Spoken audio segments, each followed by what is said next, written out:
ತುಂಬಾ ವರ್ಷಗಳ ನಂತರ ಇದೆಲ್ಲ ನೋಡಿದ್ಮೇಲೆ ನಂಗೆ ನನ್ನ ಚೈಲ್ಡ್ಹುಡ್ ಡೇಸ್ ತುಂಬಾನೇ ನೆನಪಾಯ್ತು. ನಾವೆಲ್ಲ ಏನೇನ್ ಮಾಡ್ತಾ ಇದ್ವಿ ಅಂತ ಹೇಳಿ. ಇವ್ರು ಉಪ್ಪಿಟ್ಟು ಕೇಸರಿ ಬಾತ್ ಮಾಡ್ತಾರಂತೆ. ಹೆಂಗ್ ಮಾಡ್ತಾರ ನೋಡೋಣ ಬನ್ನಿ. ಅದು ಹೆಂಗಾಯ್ತೋ ಏನೋ. ಮೆಣಸಿನ್ಕಾಯಿ ಬೇಗ ಬೇಗ ಹಾಕ್ಬೇಕು ನೀನು. ಗ್ಯಾಸ್ ಆರೋಗೋಯ್ತಲ್ಲಕ್ಕೋ. Oh my god. Cylinder order ಮಾಡಿದಿನ್ ಕಡ್ರು. ಏನು ಒಳಗ ಉಳಿಸ್ತಿಲ್ಲ, ಮುಂದೆ ಉಳಿಸ್ತಾವ್ರೆ. ಅಡಿಗೆ ಮಾಡಕ್ಕೆ ಕಲಿತಾ ಇದ್ದೀನಿ ನಾನು ಅಡಿಗೆನ. ಭಟ್ರು ಯಾರಿದ್ರಲ್ಲಿ? ಸಜೆಷನ್ ಕೊಡ್ತೀನಿ. ಏನು ಅರ್ಥವೇ ಆಗ್ತಿಲ್ವೇ ಈ ಕೇಸು? ಬಡ್ಸೋದು ಬಾಳೆಲೆ ಊಟ. ಟೊಮೊಟೊ ಬೇಗ ಫ್ರೈ ಆಗ್ಬೇಕು ಅಂದ್ರೆ ಒಂದ್ ಸ್ವಲ್ಪ ಉಪ್ಪು ಹಾಕ್ಬೇಕು ಫ್ರೆಂಡ್ಸ್.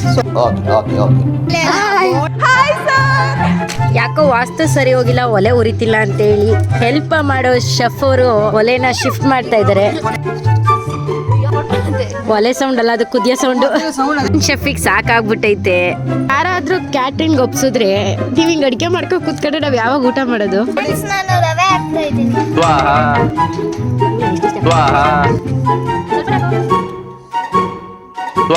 ನೋಡಿ ಫ್ರೆಂಡ್ಸ್, ಉಪ್ಪಿಟ್ಟು ಆಗೋಯ್ತು. ಅಮ್ಮ ಅಕ್ಕ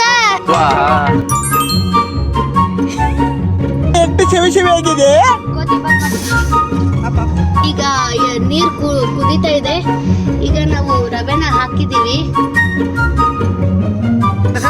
ಬನ್ನಿ ಬನ್ನಿ. ಅಡ್ಗೆ ಮಾಡೋರು ಇವ್ರೇ first ಇರ್ತಾವ್ರೆ. Nom nom nom nom nom. ಅಷ್ಟೇ.